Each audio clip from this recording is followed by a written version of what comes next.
നാലുകാലുള്ള പന്തൽ താഴെ കത്തുന്ന നിലവിളക്കും പീഠത്തിൽ കുറുവടിയും ചേലിൽ പൊന്നുടയാടകളും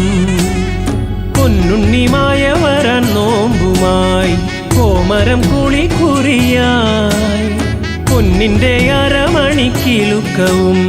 പൊന്നൊളി പരത്തി നിവ തൊഴുകൈ കൂപ്പി നിന്നടിയൻ പദമലരായി തീർന്നലിയാൻ ശങ്കരസൂനോ സങ്കടം തീർക്കും വിഷ്ണുമായ സ്വാമി പാർവതി മാതാ പാരിനു നൽകിയ പഞ്ചാമൃതം സ്വാമി.